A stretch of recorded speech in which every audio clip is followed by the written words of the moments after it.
So hello everyone, welcome back to skill corner. आज मैं फिर लेके आया हूँ प्रीवियस क्वेश्चन चैप्टर नंबर 3 के, जो कि है अपना मेटल्स एंड नॉन मेटल्स, और ये सीरीज चलता रहेगा। ओके, सो आज का जो लेक्चर है बहुत ज्यादा इंपॉर्टेंट है, बहुत ज्यादा स्पेशल है। क्यों? क्योंकि आज मैं जो क्वेश्चंस लेके आया हूँ वो लगातार 5-5 साल रिपीट हुए हैं। ठीक है, हर अल्टरनेट ईयर आ ही जाता है, हर दूसरे साल ये क्वेश्चन पूछा ही जाता है क्लास 10th के बोर्ड में। तो आज एकदम बैठ जाओ, एकदम पेन पेंसिल लेके बैठ जाओ और सॉल्व भी करेंगे और लर्न भी करेंगे।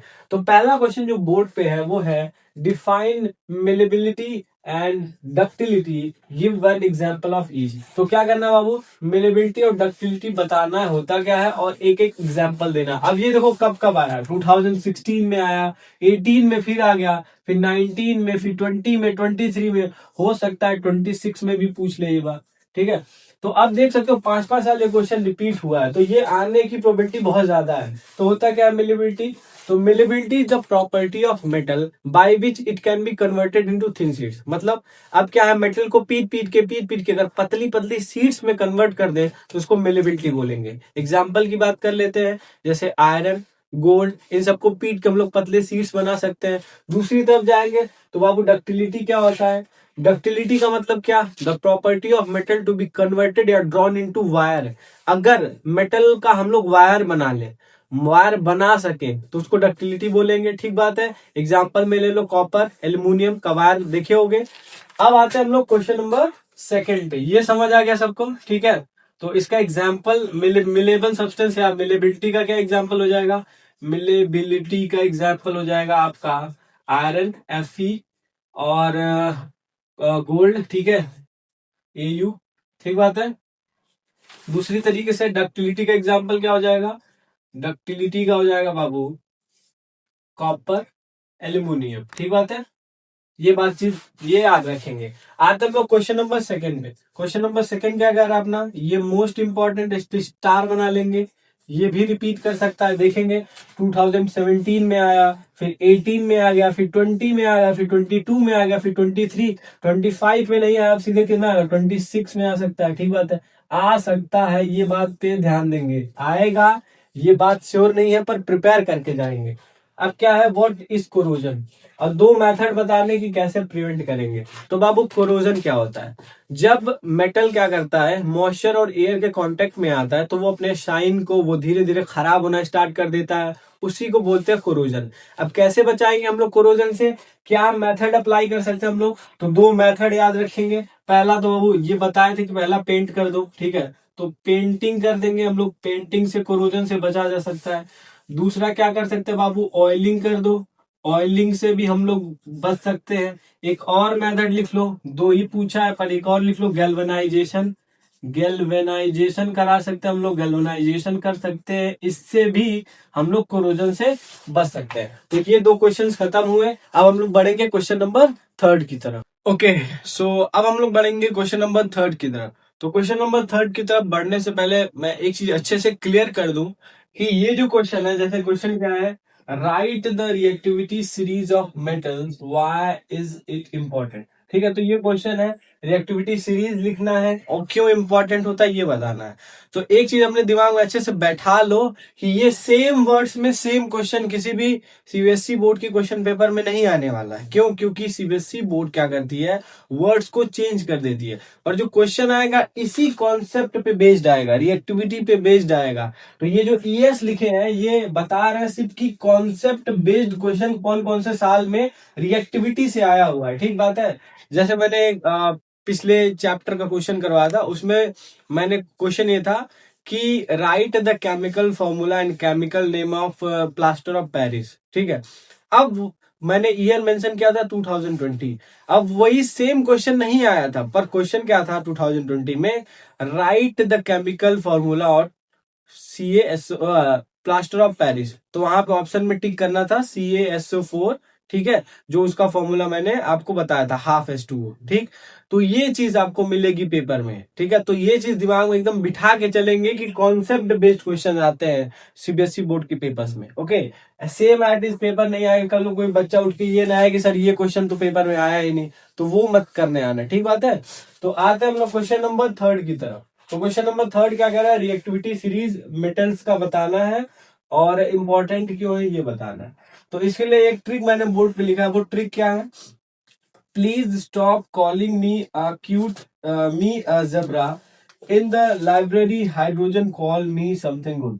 अब ये ट्रिक याद करके जाएंगे। अब कैसे इसको डिकोड करेंगे, तो please P for potassium, okay, potassium का के, ठीक, स्टॉप फॉर सोडियम, सोडियम का Na, calling calcium Ca, me magnesium Mg, a aluminium Al, zebra zinc Zn, in the iron Fe, iron library lead Pb, okay, hydrogen H, calling copper Cu, Me Hg mercury, something silver Ag, and good gold Au।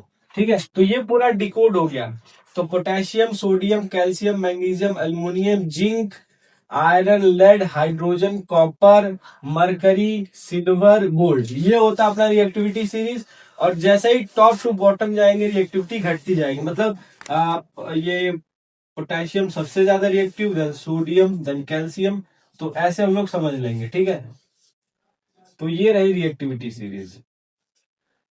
ठीक है, तो जैसे ही top to bottom जाएंगे reactivity क्या होगी, घट जाएगी। सेकंड क्वेश्चन क्या है, व्हाई इज इट इंपॉर्टेंट। तो इंपॉर्टेंट क्यों है रिएक्टिविटी सीरीज, तो इंपॉर्टेंट है क्यों, पहली चीज डिस्प्लेसमेंट रिएक्शन समझने के लिए, डिस्प्लेसमेंट डिस्प्लेसमेंट रिएक्शन समझने के लिए काम आएगा ये।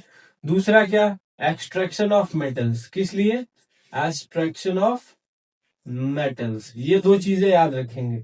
इन दो चीजों के लिए रिएक्टिविटी सीरीज हमको चाहिए। डिस्प्लेसमेंट रिएक्शन क्यों, क्योंकि जब तक हम लोग को पता नहीं रहेगा कि कौन मोस्ट रिएक्टिव है कौन लीस्ट रिएक्टिव है, तो ये चीज कैसे बताएंगे कि कंपाउंड में से कौन जाने वाला है, किसको वो रिमूव करेगा। ठीक बात है, तो क्वेश्चन नंबर थर्ड यही खत्म होता है। नंबर फोर्थ की, क्वेश्चन नंबर फोर्थ क्या कह रहा है कि what happens when zinc reacts with copper sulphate solution, right equation. तो जब जिंक कॉपर सल्फेट सोल्यूशन के साथ रिएक्ट करेगा तो क्या बनेगा, और इक्वेशन लिख के दिखाना है। तो ठीक बात है, तो अब हम लोग क्या करेंगे, जिंक को रिएक्ट कराएंगे Zn प्लस CuSO4। तो जब जिंक कॉपर सल्फेट सोल्यूशन के साथ रिएक्ट करेगा तो क्या बनेगा, ZnSO4 प्लस Cu। तो अभी मैंने पीछे रिएक्टिविटी सीरीज डिस्कस किया, तो वहां पे आप देख सकते हैं कि जिंक की जो रिएक्टिविटी होती है वो कॉपर से ज्यादा होती है, तो वो कॉपर को डिस्प्लेस कर देगा और कॉपर बाहर चला जाएगा। तो यहाँ पे कौन सा रिएक्शन हुआ, डिस्प्लेसमेंट रिएक्शन। कौन सा, डिस्प्लेसमेंट रिएक्शन। तो डिस्प्लेसमेंट रिएक्शन के लिए ही रिएक्टिविटी सीरीज चाहिए थी। ठीक बात है, आते हैं क्वेश्चन नंबर फिफ्थ पे। क्वेश्चन नंबर फिफ्थ क्या कह रहे हैं, why are metals good conductors of electricity. Metals good conductor of electricity क्यों होते हैं, तो रीजन क्या है, फ्री इलेक्ट्रॉन्स। क्या रीजन है, फ्री इलेक्ट्रॉन्स। तो मेटल्स के पास क्या होता है, फ्री इलेक्ट्रॉन्स होता है, जो उनको अलाउ करने देता है इलेक्ट्रिसिटी को फ्लो होने के लिए। ठीक बात है, आते हैं क्वेश्चन नंबर 6 पे। क्वेश्चन नंबर 6 क्या कह रहा है, why is sodium kept emerged in kerosene oil. Sodium को हम लोग केरोसिन ऑयल में डिप करके क्यों रखते हैं। ठीक बात है, तो होता क्या है, सोडियम चाहे एयर हो या वाटर हो वॉलेंटली रिएक्ट करता है उसके साथ। इसी वजह से हम लोग क्या करते हैं, उसको एक कंटेनर में जो कि केरोसिन से भरा होता है उसके अंदर डिप कर देते हैं, ताकि अब ये जो तुम्हारा सोडियम है Na, इसका जो कांटेक्ट है एयर और वाटर से टूट जाए और ये सेफ रहे। ठीक है, तो यहाँ पे ये रिएक्ट नहीं करेगा। बाकी अगर नॉर्मल एयर में रखोगे या वाटर में रखोगे तो बहुत वॉलेंटली रिएक्ट करता है। ठीक बात है, तो इसका भी आपको पता चल गया। आते हैं अब हम लोग क्वेश्चन नंबर 7 की तरफ। क्वेश्चन नंबर 7 क्या है, what are ores, name one ore of aluminium and iron. तो ओर क्या होता है, तो ओर क्या होते हैं, ओर आर द मिनरल्स जहां से हम लोग मेटल्स को एक्सट्रैक्ट करते हैं, मतलब वो मिनरल्स जहां से मेटल्स को निकालेंगे प्रॉफिटेबली। और दूसरी तरफ बढ़ेंगे, एल्युमिनियम और आयरन के ओर का नाम बताना है। तो एल्युमिनियम के आयरन का ओर का नाम होता है बॉक्साइट। ठीक है, बॉक्साइट होता है एल्युमिनियम का ओर, और आयरन का ओर होता है हेमेटाइट। हेमेटाइट, इस चीज को याद रखेंगे, हेमेटाइट एंड बॉक्साइट। आता है क्वेश्चन नंबर 8 की तरफ, what is galvanisation, why it is done. तो गैल्वेनाइजेशन क्या होता है, इस चीज को थोड़ा समझेंगे। तो गैल्वेनाइजेशन का मतलब क्या है कि अगर हम लोग क्या करें, जिंक की कोटिंग कर दे किसी और मेटल के ऊपर, तो उसको कहता है गैल्वेनाइजेशन। जैसे मान लो ये तुम्हारा मेटल का रॉड है, इसके ऊपर हम जिंक की कोटिंग कर दें, बाहर बाहर से जिंक लगा दें, तो अब वो हो गया गैल्वेनाइजेशन। करते क्यों है, साफ साफ बताए थे रस्टिंग वाले में कि रस्टिंग या कोरोजन से बचाने के लिए हम लोग गैल्वेनाइजेशन करते हैं, ताकि इसका जो लस्टर है, इसका जो शाइनी अपीयरेंस है, या मेटल कोरोड ना हो, इसकी वजह से हम लोग गैल्वेनाइजेशन करते हैं। आते हैं क्वेश्चन नंबर 9 की तरफ, right the balanced equation for reaction of iron and steam. तो आयरन और स्टीम के बीच का एक बैलेंस्ड इक्वेशन लिखना है। तो आयरन क्या, Fe प्लस H2O। आयरन जब स्टीम के साथ, ये स्टीम है, ठीक बात है, आयरन जब स्टीम के साथ रिएक्ट करेगा तो क्या बनेगा, Fe3O4 प्लस हाइड्रोजन यहां से रिमूव हो जाएगा। क्या ये बैलेंस है, आयरन 1 आयरन 3, तो यहाँ 3 से मल्टीप्लाई कर देंगे, आयरन बैलेंस हो गया। आयरन के बाद हाइड्रोजन 2 बैलेंस है। ऑक्सीजन 1 ऑक्सीजन 4, तो यहाँ से 4 से मल्टीप्लाई कर देंगे तो ये हो जाएगा 4 ऑक्सीजन बैलेंस, हाइड्रोजन 4 2 जा 8, तो यहाँ 4 से मल्टीप्लाई कर देंगे, 4 2 जा 8।